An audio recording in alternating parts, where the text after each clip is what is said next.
नमस्कार दोस्तों, स्वागत है आपका मेरे चैनल पे। दोस्तों, जैसा कि हम बात कर रहे थे कि कोविड-19 के चलते जो अब इंडियन गवर्नमेंट का फोकस है वो सारा लोकली प्रोडक्ट बनाने के ऊपर है, चाहे वह डिफेंस के ही क्यों ना हो। और मेक इन इंडिया हमने पहले ही शुरू कर रखा है। तो ऐसे में मैंने आपको बताया था कि अब MMRCA जो है वो कैंसिल हो गया है, क्योंकि हमारे CDS बिपिन रावत ने कहा था कि हम लोकली ही फाइटर जेट खरीदेंगे। लेकिन दोस्तों, अभी एक ऐसी बात है जिसपे लगता है कि MMRCA अभी कैंसिल नहीं हुआ और इंडिया इसके साथ भी जा सकता है, और स्पेशली दोस्तों राफेल फाइटर जेट के साथ जा सकता है। तो दोस्तों, आज इसी के ऊपर बात करेंगे। चलिए शुरू करते हैं। दोस्तों, जैसा कि आप जानते हैं, हमारे CDS जनरल बिपिन रावत ने कहा था कि हम locally manufactured light combat aircraft Tejas के साथ में जाना चाहते हैं। तो उसके बाद में हमारे air chief marshal RKS Bhadauria ने उनकी बात को गलत साबित करते हुए, जब उनसे पूछा गया कि कौन कौन से प्लैन्ड एयरक्राफ्ट है, तो उसके अंदर उन्होंने कुछ और ही कहा।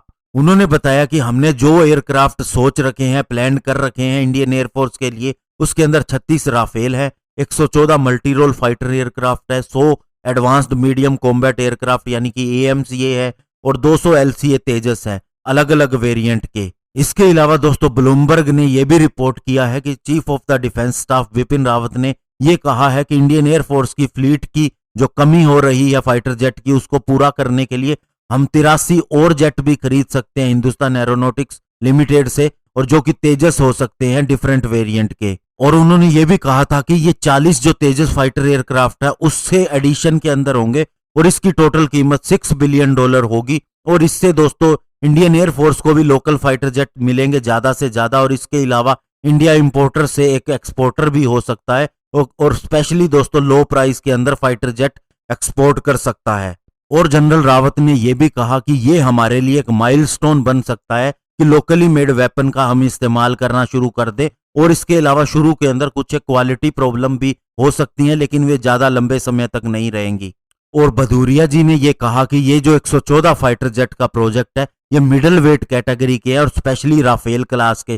दोस्तों, इससे एक ये भी लगता है कि ये राफेल फाइटर जेट हो सकते हैं, और लेकिन ये तभी होगा जब 36 राफेल हमारे पास आ जाएंगे। और दूसरा दोस्तों, उन्होंने कहा कि ये मेक इन इंडिया के लिए बहुत ज्यादा इंपॉर्टेंट है, और अब जैसे कि FDI बढ़ गई है, तो ऐसे में ये हमारी इंडस्ट्री के लिए, प्राइवेट सेक्टर के लिए और ज्यादा अच्छा होगा, और फ्यूचर के अंदर ये टेक्नोलॉजी भी लेके आएगा और हमारे एविएशन सेक्टर को भी सपोर्ट करेगा। उन्होंने कहा कि ये हमारे लिए बहुत ही ज्यादा इंपॉर्टेंट है कि हम अनदर जनरेशन के एयरक्राफ्ट भी लेके आए। और दोस्तों, इसका मतलब सीधा सा ये है कि इंडिया वेट कर रहा है, तेजस जो है उसका काम शुरू हो जाए, इसके अलावा 36 राफेल आ जाए। इंडिया को कोई जल्दी नहीं है, AMCA और अन्य फाइटर जेट के ऊपर काम चल रहा है।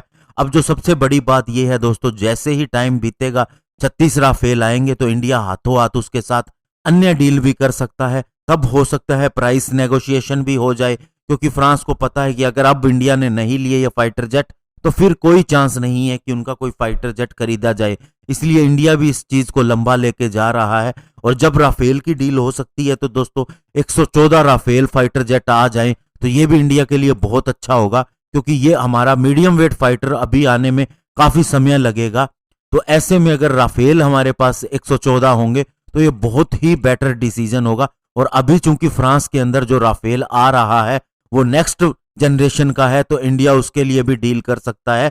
और उसके साथ में दोस्तों मिटियोर और माइका मिसाइल जो है वो तेजस फाइटर जेट के ऊपर लगाने के लिए भी बात कर सकता है, क्योंकि एटलीस्ट दोस्तों बात प्राइस की है और उसका बेनिफिट की है। तो अगर डील बड़ी होती है तो ऐसे में हमें भी बहुत सी बड़ी चीजें मिल सकती हैं, और ये माना जा सकता है कि ये राफेल के साथ ही ठीक होगा, क्योंकि इसके ऊपर हमने काफी ज्यादा इन्वेस्टमेंट भी कर दी है। तो ऐसे में दोस्तों क्या होता है ये समय बताएगा, लेकिन हम ये जरूर कह सकते हैं कि MMRCA कैंसिल नहीं है। धन्यवाद, जय हिंद।